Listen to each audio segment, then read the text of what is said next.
আলাইকুম। Hello everyone, কেমন আছেন সবাই? আমি আলহামদুলিল্লাহ ভালোই আছি। একটা সময় ছিল যখন আমি খুব অলস ছিলাম। একটা দিন শুয়ে বসে থাকতাম, মোবাইলে গেমস খেলতাম, মোবাইল টেপাটিপি করতাম, বিড়াল নিয়ে খেলা করতাম, গল্পের বই পড়তাম।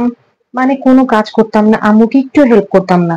আম্মু সারাদিন কত কাজ করতো, কত কষ্ট করতো, কিন্তু কিছু করতে চাইতাম না। খুবই অলস ছিলাম, যেটা আমি বলে বোঝাতে পারবো না।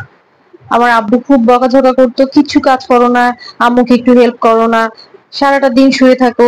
তারপরেও কিছু করতে চাইতাম না। মাঝে মাঝে টুকিটাকি শখ করে রান্না করতাম, যে আম্মু আজকে আমাকে দাও, সেটা খুবই কম।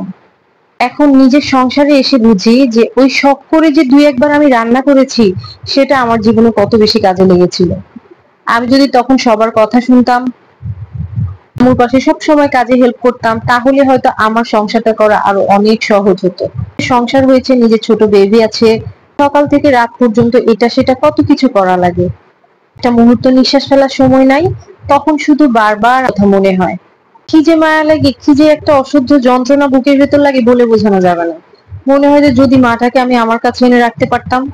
এত একটা অপরাধ বোধ কাজ করে, যেটা আসলে যেই মেয়েটা নিজের সংসারে এসে স্ট্রাগল করছে সেই মেয়েটাই বুঝতে পারবে। অবশ্যই রান্না, ঘরের কাজকর্ম এগুলা স্ট্রাগল, যেগুলি আমি করিনি। আমি একদম শুয়ে বসে থাকা টাইপের মেয়ে ছিলাম। এখন রান্না বান্না করি, সবকিছু একটু একটু একটু একটু করে শিখে যাচ্ছি। অনেক কিছু শিখেছি আলহামদুলিল্লাহ, কিন্তু তারপরেও প্রচন্ড গরম, রান্নাঘরে যখন রান্না করতে থাকি, বাহির থেকে রোদ আসতে থাকে, ওই রোদে অনবরত ঘামতে থাকি। ঘর্মাক্ত অবস্থাতে আমি আমার রান্না বান্না শেষ করি, বাচ্চাকে গোসল করাই, বাচ্চাকে খাওয়াই, সবকিছু শেষ করে দেখা যায় যে আমার নিজের গোসল টোসল সবকিছু করতে অনেক দেরি হয়ে যায়। দেরি হতে হতে তখন আর নিজের খাওয়ার রুচিও থাকে না। মানে টায়ার্ডনেস এর কোন লেভেলে যে থাকি সেটা বলে বোঝানো যাবে না। অবশ্যই প্রত্যেকটা মেয়ের জীবনেই আসে, প্রত্যেকটা মেয়ে এই স্ট্রাগলের ভিতরে যায়। যারা অন্তত নিজের সংসারকে ভালোবাসে তারা তো অবশ্যই এই স্ট্রাগলের ভিতরে যাবে। তার উপর ছিলাম প্রচন্ড এলোমেলো, হাজবেন্ড অস্বাভাবিক শুচিবায়ু স্বভাবের, প্রচন্ড গোছানো স্বভাবের। কোনো একটা কিছু এদিক সেদিক হলে ওনার আর ভালো লাগে না, উনি রেগে যান। মাঝে মাঝে মনে হয় যে আহারে, আম্মুর বাসায় কত মজায় ছিলাম। আব্বু আম্মু যেভাবে মাথায় তুলে রাখে, আসলে পৃথিবীর কেউ পারবে না একটা মেয়েকে সেইভাবে মাথায় তুলে রাখতে। সে প্রত্যেকটা মেয়ের আব্বু আম্মুর মাথায় উঠে বসে থাকা উচিত না। কিছু হলেও কাজ করা উচিত, কিছু হলেও শেখা উচিত। না হলে দেখা যায় পরবর্তী জীবনে নিজের সংসার লাইফে অনেক বেশি হিমশিম খেতে হয়। আমার হাজবেন্ড অনেক সাপোর্টিভ এদিক দিয়ে।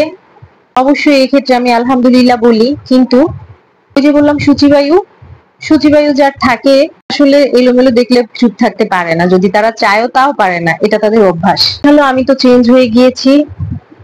আসলে সবচেয়ে বেশি চেঞ্জ করেছি যেটা, সেটা হচ্ছে আমার বাচ্চার অসুস্থতা। বাবুটার 11 মাস বয়সে নিউমোনিয়া হয়ে যায়, সাথে অ্যাজমার প্রবলেম হয়, ব্লাডে ইনফেকশন চলে আসে। মোট কথা হচ্ছে এত ছোট্ট একটা মানুষ, ওর উপর দিয়ে অনেক বেশি ধকল গিয়েছে। তো স্বাভাবিকভাবে অ্যাজমা যেখানে থাকে সেখানে তো ধুলোবালি থাকা যাবে না। তো আমি ওই মুহূর্তে একেবারে একদম 100% চেঞ্জ হয়ে গিয়েছি। আল্লাহ হয়তো এটা ব্যবস্থা করে দিয়েছেন। আমাকে খুব সতর্ক থাকা লাগে। ঘরে যখন বুয়া না আসে তখন আমি নিজেই ঘর মুছে ফেলি, ভীষণ কষ্ট হলেও ঘরটা কিন্তু আমি মুছেই ফেলি, না হলে আমার নিজেরও আর সহ্য হয় না। এই যে এত চেঞ্জ হওয়া, আমার স্বামী সন্তানকে ঘিরে আমি এত চেঞ্জ হয়েছি, নিজেকে এত বদলেছি, সবকিছু করছি, হাসি মুখে করে যাচ্ছি, অভিযোগ কমপ্লেন কিচ্ছু নাই, চুপচাপ করে যাচ্ছি, কারণ এইগুলো তো সবই আমার। সাথে কিন্তু আমার বাবা মাও আমার, সাথে কিন্তু আমার শ্বশুর শাশুড়িও আমার। আমার বাবা মা আমার জন্য যতটা কষ্ট করেছেন, আমার শ্বশুর শাশুড়ি কিন্তু আমার হাজবেন্ডের জন্য ততটাই কষ্ট করেছেন। আমি আব্বুকে দেখিয়ে যেতে পারিনি যে আব্বু আমি কত সুন্দর করে এখন রান্না করতে শিখেছি। আমি আব্বুকে দেখিয়ে যেতে পারিনি যে আব্বু আমি কতটা চেঞ্জ হয়ে গিয়েছি। আব্বুকে আমি যেভাবে এখন আছি, যেভাবে থাকছি আলহামদুলিল্লাহ, আব্বুকে আমি সেই সুখটা দেখিয়ে যেতে পারিনি, রাখতেও পারিনি। এটা আমার জীবনে অনেক বড় অতৃপ্তি, অনেক বড় কষ্ট, যেটা আসলে আমার বাবা দুনিয়াতে নাই, বলে বোঝানো যাবে না, কাউকে বলে বোঝানো যাবে না। আই এম সরি, আমি ইমোশনাল হয়ে যাচ্ছি, বাট আব্বু অনেক আগে আল্লাহর কাছে চলে গেছেন। আল্লাহ ওনাকে বেহেশত নসিব করুক, দোয়া করবেন সবাই। আম্মু যতদিন আছে আম্মুকে ইচ্ছা করে খুব ভালো রাখি, সেম ভাবে আমার ইচ্ছে করে যে আমি আমার শ্বশুর শাশুড়িকেও ভালো রাখি।